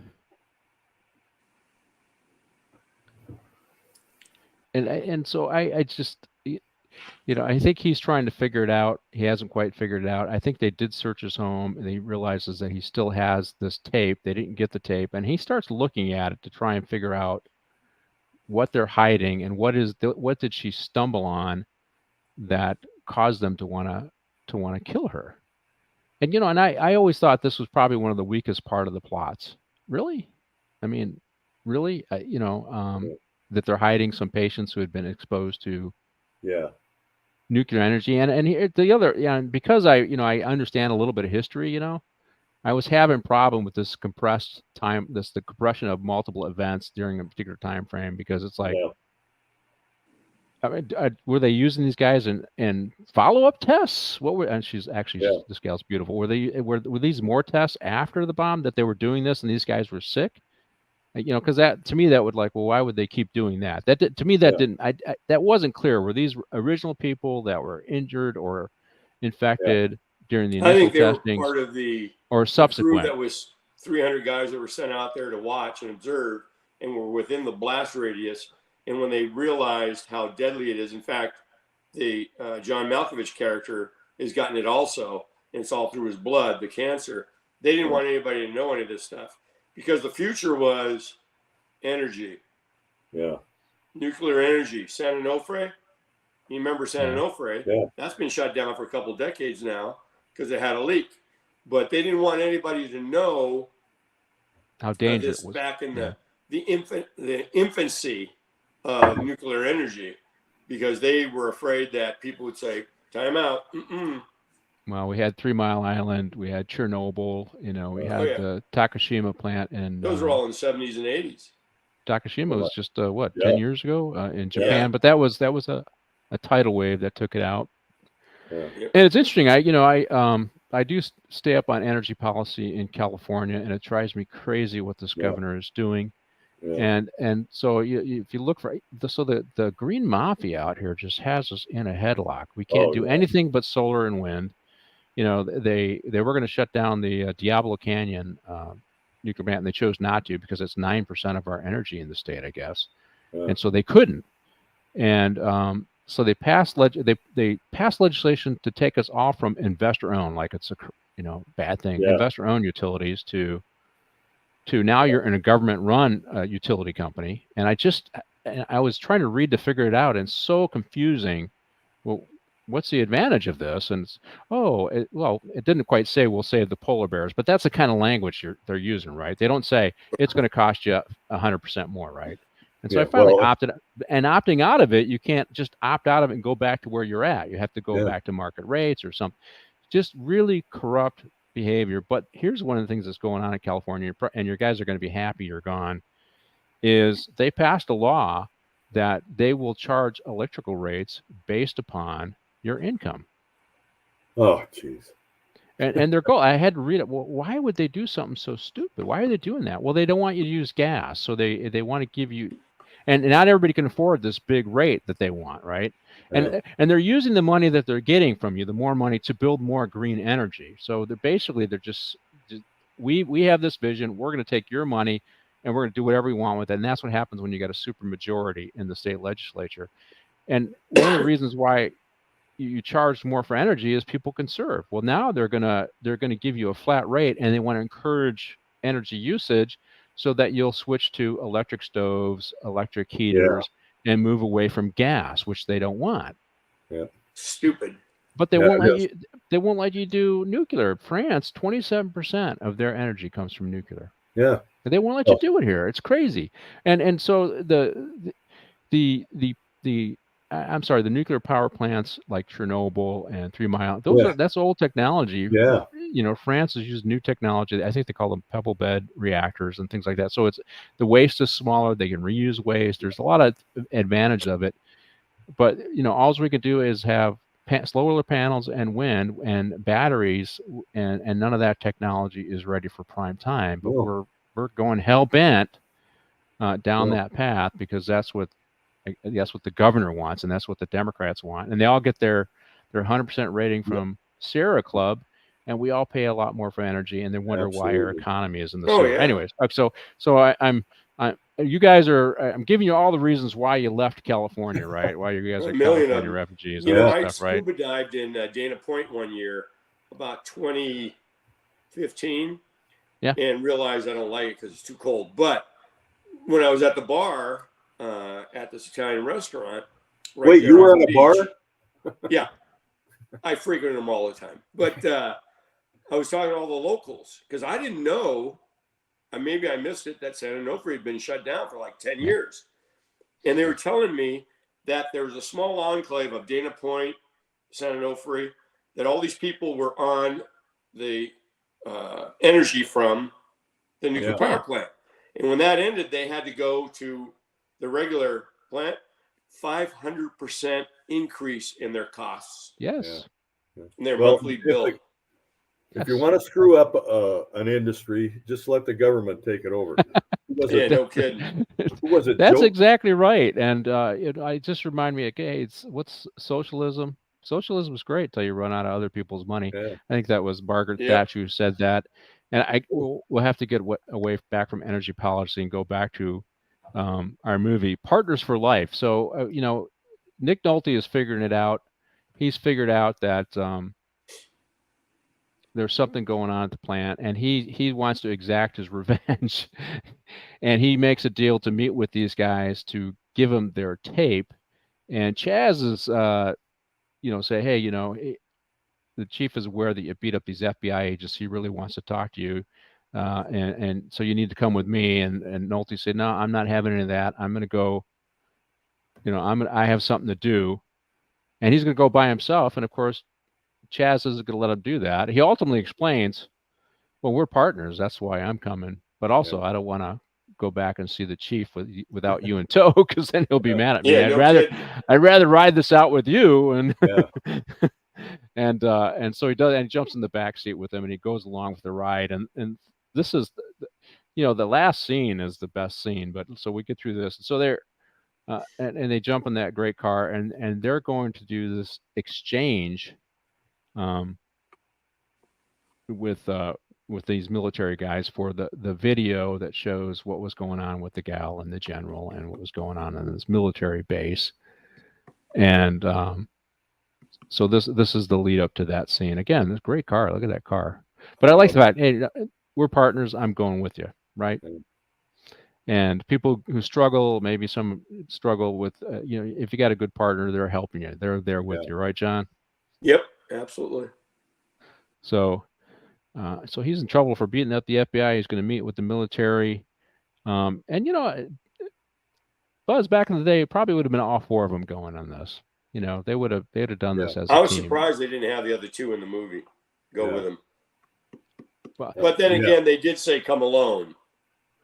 Yeah. And he does get there. He does meet with those guys, and he said, hey, we want you to come. Well, he's my partner, right? Yeah. Okay.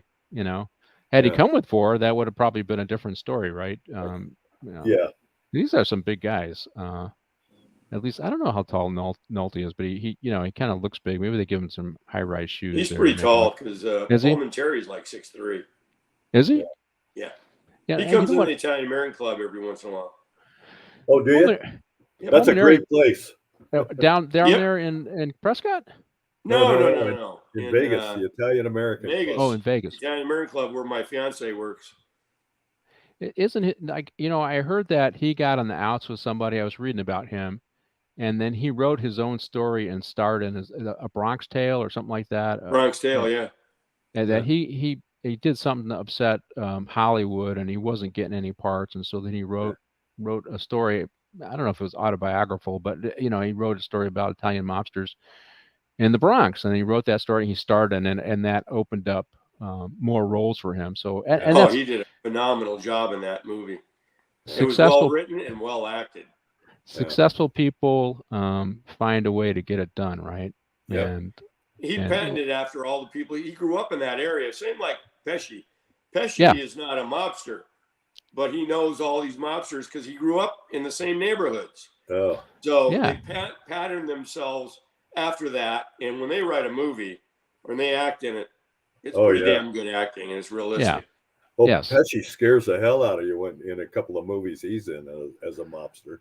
And he's just a short guy, right? Yeah. You know, and they do, you know, if you read up on these mobsters, some of them are just short guys. They're Yeah. kind of crazy, and they'll do whatever it takes. Yep. Yeah, I think his character in Goodfellas was, Oh, yeah.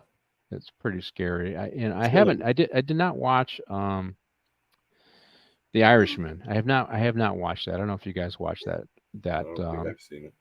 I think it was HBO or Netflix series. I can't remember. It was a series. It's starring Robert De Niro as somebody who allegedly killed Jimmy Hoffa, Oh, and he was his Oh, yeah, bodyguard, that's, and he allegedly killed The him. Irishman. And he was tied into the The Irishman. Yeah, it was tied into the Teamsters, and Pesci played. I think he played the mob boss out of Philly. They called him, I think, because the guy had a nickname, the Gentleman Don, whatever. And so they renamed. I think it was, what's his name, the director. I can't think of the guy who directs all these mobster movies. Did Goodfellas. Scorsese. He did this show, and they were in it again.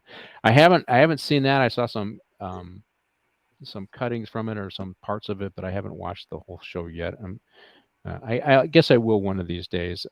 So anyway, so these guys are partnered. They go and they meet with these guys, and they end up. Nolte ends up. They go to have a meeting with the general and this guy, and of course he brings them.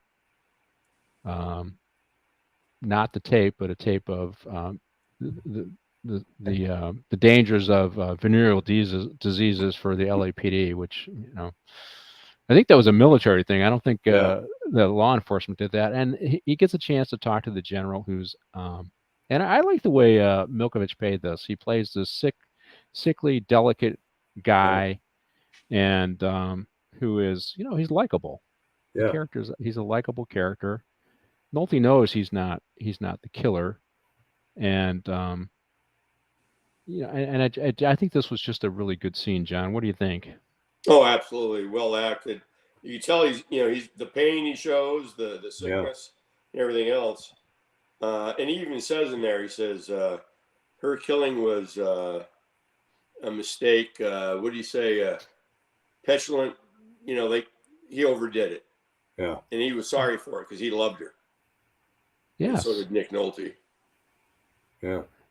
That's why you killed it. And he says, "My God, Lieutenant, you think I could do that?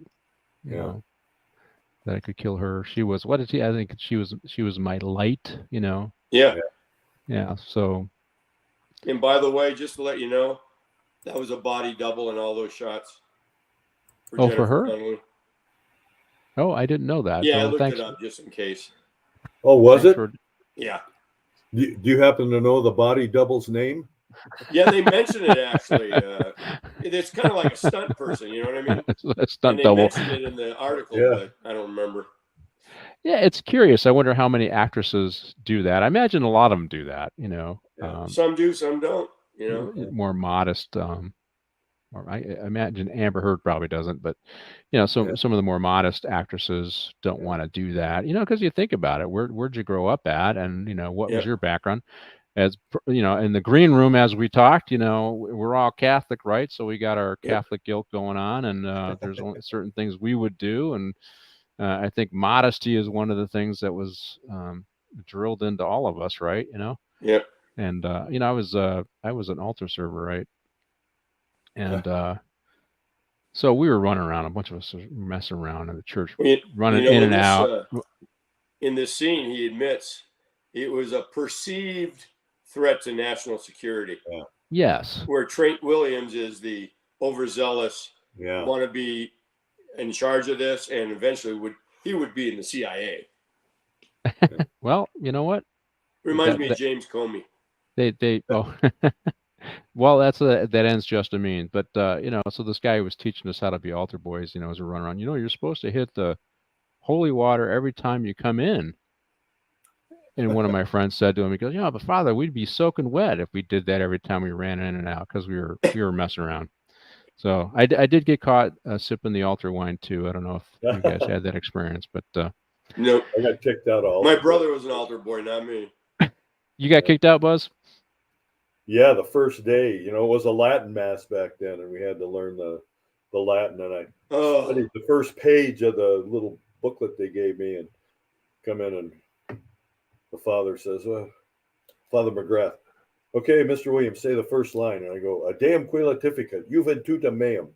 I'd spent half the night learning that, and he takes an eraser and bounces it off my noggin. He says, if you can't do any better than that, get out of here. So I left.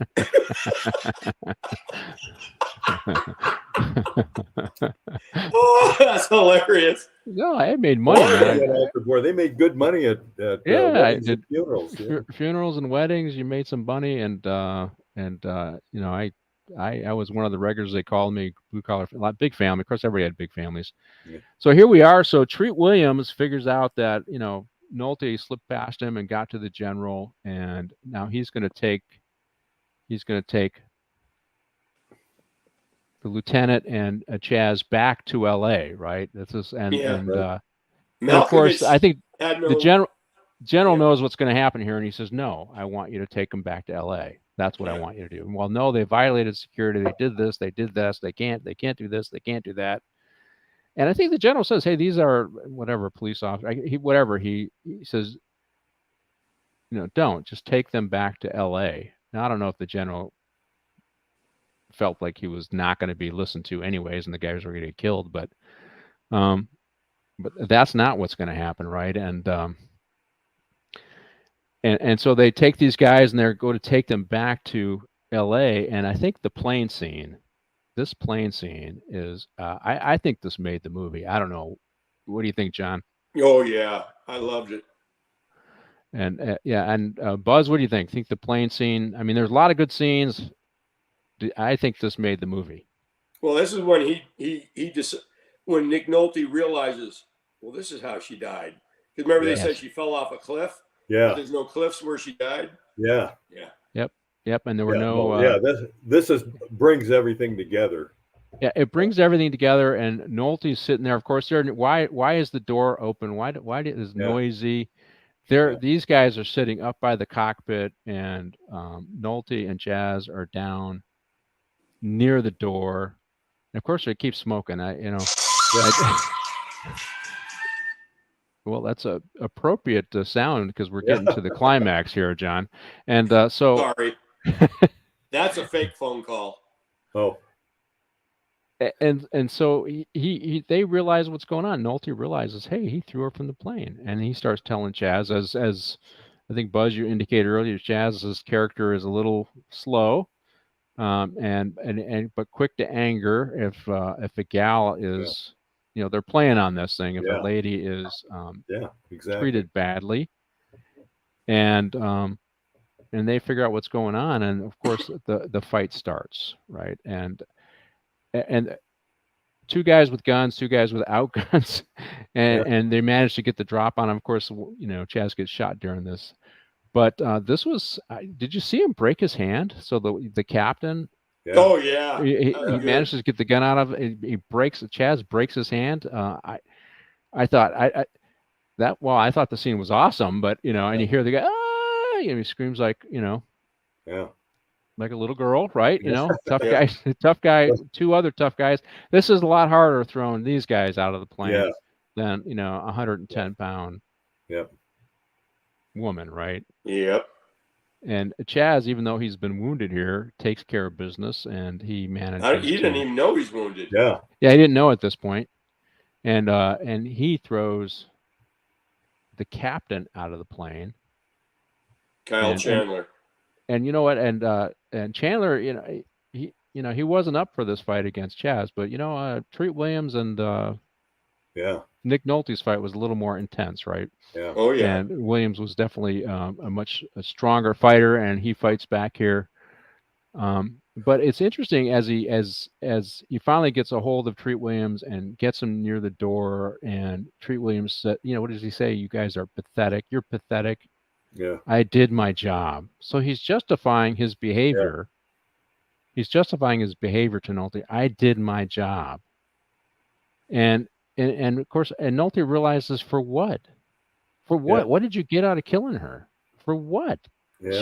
She wasn't really, because the other thing about it, I mean, hey, what are we looking at? She wouldn't have known what she was looking at unless she was actually in that ward. It's highly unlikely she would have understood what was going on, let alone, this is a person who is an escort, let alone what's going on with nuclear power and the hazards and the threats. And so it was not necessary. No, it wasn't at all. But under the guise of national security, blind faith, they went. It's like nowadays, all the stuff that they give to the Congress on the FISA warrants and everything else, they redact everything. So you get like 3 lines or 4 or 5 words. Yeah. Everything else is blacked out because of national security, which is 99% of the time is bullshit. Right.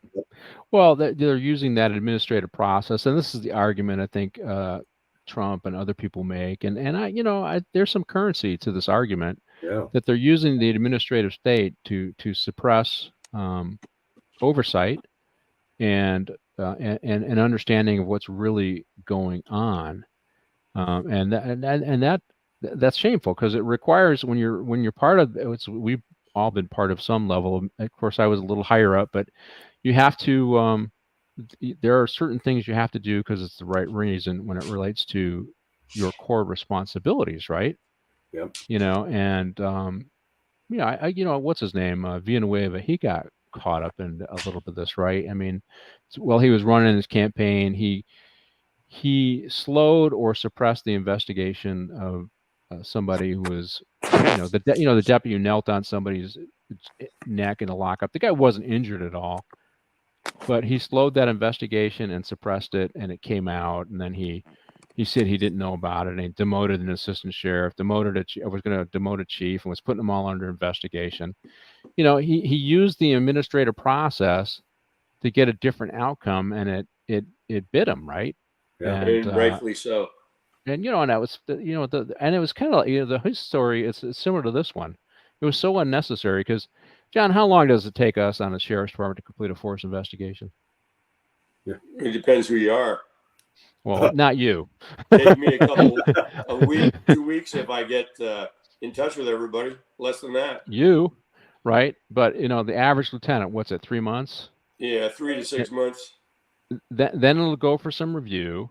Then if it's one that requires some level of review downtown, then, because this would have been one that maybe the inspector general would have gotten it eventually, and then it would have, then they would have set it over, because that's what he didn't want it to go to the inspector general, because they would make an issue out of it, because it was similar. The actions were similar to George Floyd, and they didn't want it to, go to the DA because because he's got all these political enemies. And I was like, dude, just go through the process. Because what's going to happen? You're going to write the case up. Say it takes 3 months. The investigator sends it to IA without any warning.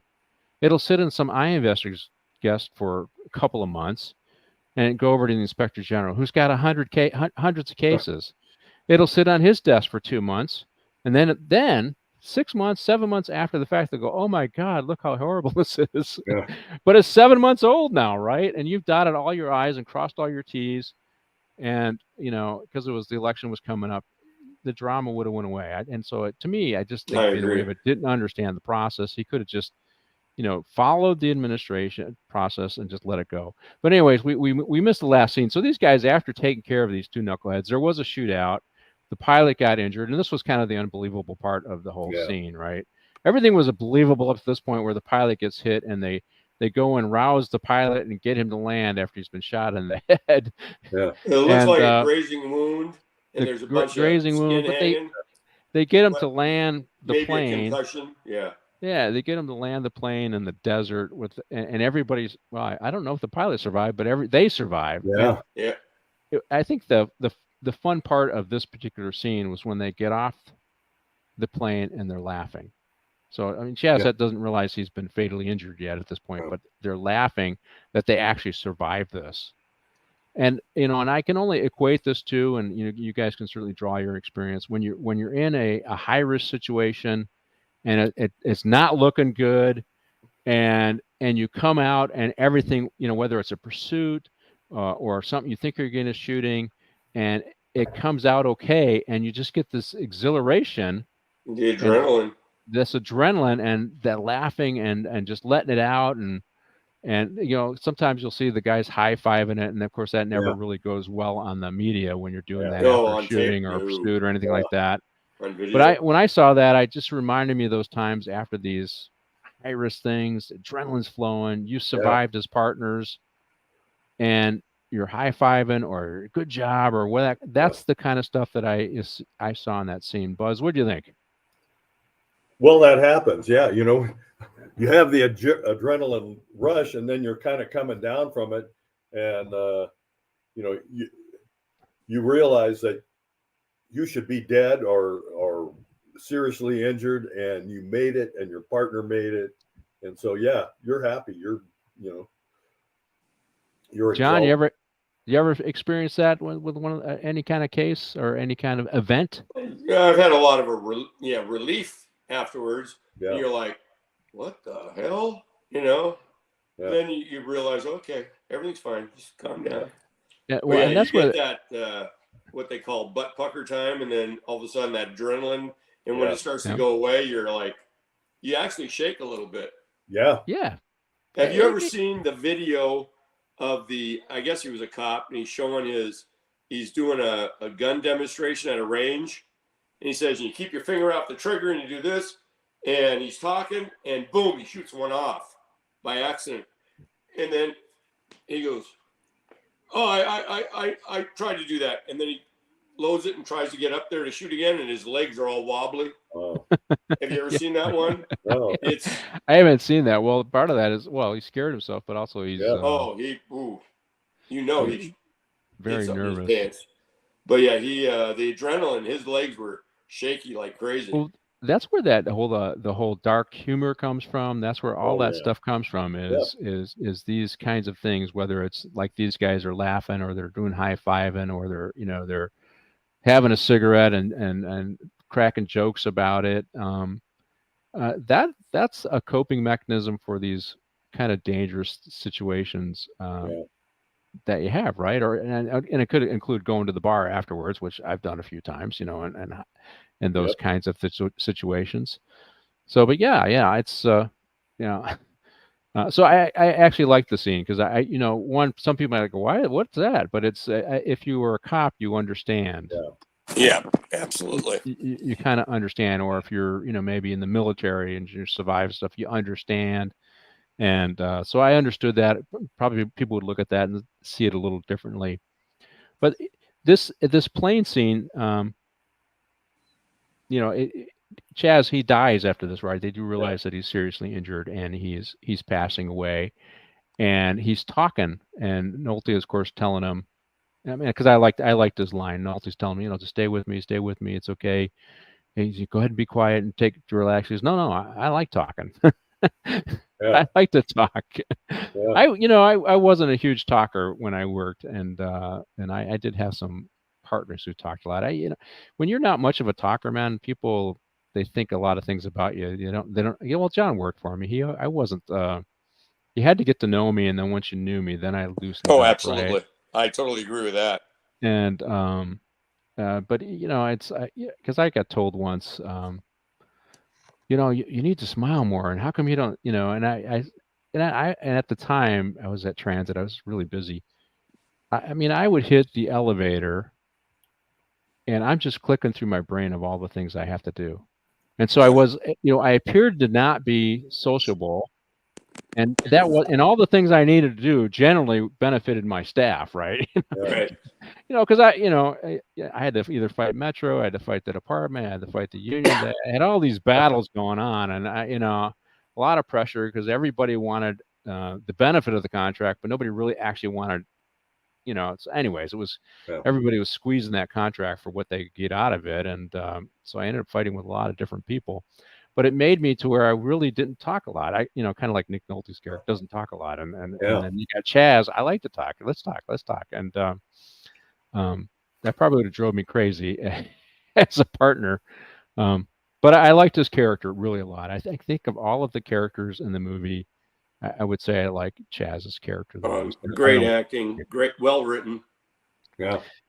Yeah, and the closeout scene, and I didn't show it up as a, but they go to Chaz's funeral. They end up putting the 3 hats on the coffin to represent the Hat Squad, and Nick Nolte, has a conversation with his wife, Melody Griffin, and I guess I got to tell my Melody Griffin story. So I was working the night detective at West Hollywood.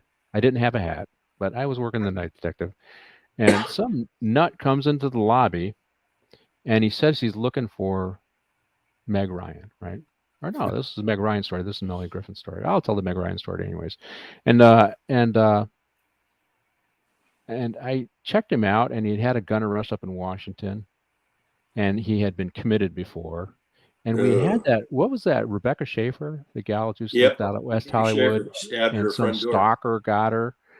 And I remembered that case. And I go, ooh, maybe I should look up this actress and send her a note, right? And so I do that. I tell my boss, hey, I want to kind of send this. I think I got an address for her. I'm going to send this letter. So I sent off this letter. And she was married to Dennis Quaid at the time. So this was Meg Ryan, not Melanie Griffin. And I get a call from her publicist who's living at the house that I sent the letter to, all panicked. I go, yeah, I just want you guys to know this person is pursuing you. And hello, Andy, thanks for joining us. Is pursuing you, and I think you guys should know about him. I didn't have enough to arrest him and do anything with him, but you guys should know. I would feel irresponsible if I didn't say something, right? Yeah.